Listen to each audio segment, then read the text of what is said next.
Consciousness does not truly undergo any modification, nor does it become impure. The impurity itself is imaginary. Imagination is the impurity. Imagination here is our notions, our thoughts, our feelings about things. It's when we identify with these thoughts and notions, when we start to believe them to be true, that's when we've got what's called impurity. But this impurity is also a notion. Once we realize the notional nature of everything, even impurity becomes a notion.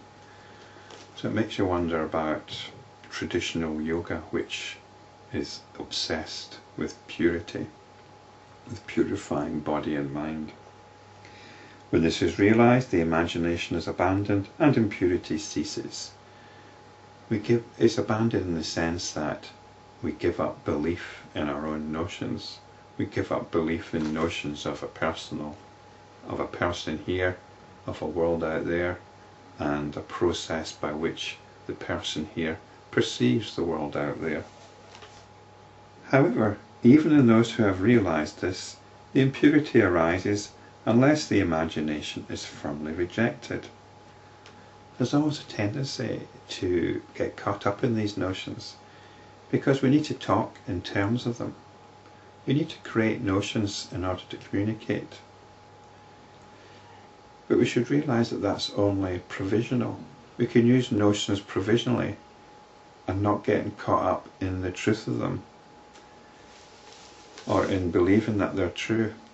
We operate at different modes. We can operate at different modes. Sometimes we operate in terms of the scientific mode.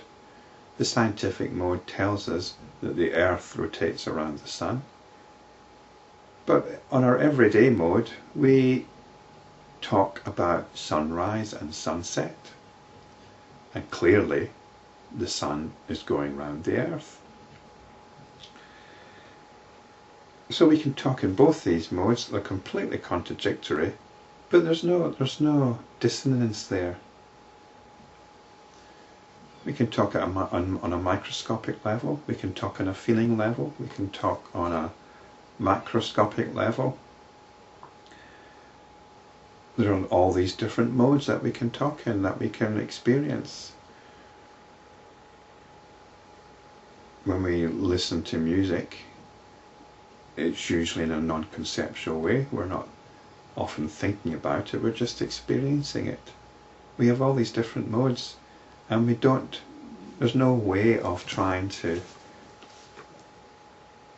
fit them together into one mega mode, if you like, or one meta mode,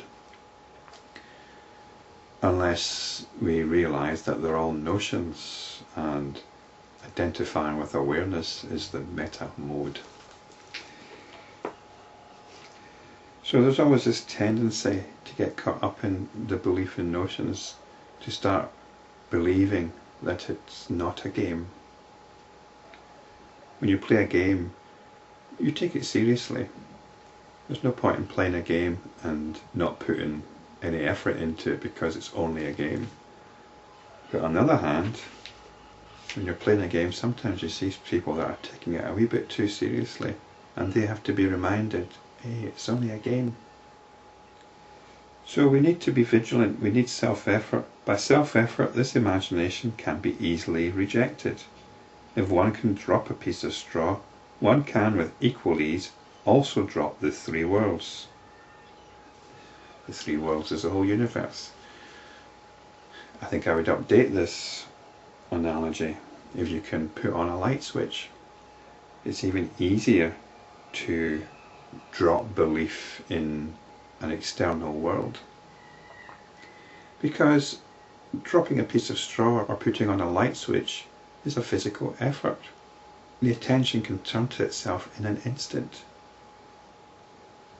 We can let go of it all in an instant. If you're not able to do this or to appreciate this, then you might not have been aware of it spontaneously happening, because originally it's spontaneous. It's something which just happens when the attention starts looking at itself. So it happens without any effort. In the first place, it happens without any effort. And then when you realise what's happened, then you practice self-effort to keep doing it, to keep letting it happen, or to not let the attention get hijacked into its notions. What is it that cannot be achieved by one's self-effort? This infinite consciousness, which is unmodified and non-dual, can be realized by one in the single, self-luminous inner light. It is pure and eternal. It is ever-present and devoid of mind. It is unmodified and untainted. It is all the objects. When we start talking about it this way, though, it starts seeming too magnificent, too awe-inspiring, too aloof. But all this is about realizing our own awareness and then appreciating it. So we mustn't let the appreciation of others put us off. It's our own apparently little awareness. And once we're in touch with that, once we're accepting of that awareness, then we start to realize the incredible nature of it. But we tend to dismiss it as nothing, and cognitive scientists try to explain it away. So we've got the peculiar situation of awareness trying to explain awareness away.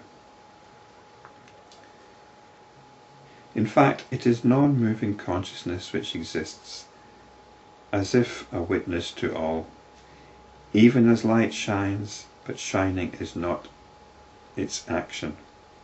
So light shines, but it's not as if it's doing this, it's just something that's happening. And so too with awareness, so too with consciousness.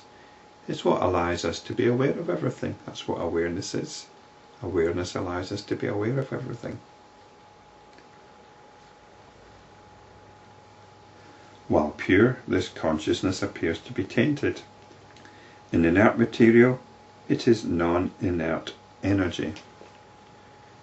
Even inert things have their own presence, their own vibrancy, their own character, if you like. It is omnipresent without being divided by the particulars constituting the all. It's not the sum total of everything. It's that within which everything arises. This infinite consciousness, which is devoid of concepts and extremely subtle, knows itself. It can know itself in two ways. It can know itself as pure consciousness, or it can know itself as everything which arises in consciousness. In self-forgetfulness, this consciousness entertains thoughts and experiences perception. Though all this is possible because of the very nature of the infinite consciousness, even as one who is asleep is also inwardly awake. It's like somebody who's hypnotized. When you see somebody that's hypnotized, you think that person's hypnotized. It's usually obvious. But how do you know that that's not their normal state and their usual state is one of hypnosis? Normally because we see the hypnotist doing it, the hypnotist makes the suggestions. So the hypnotist is like the one that provides the notions, the concepts. And we do this ourselves. We hypnotize ourselves into believing in our own notions and concepts.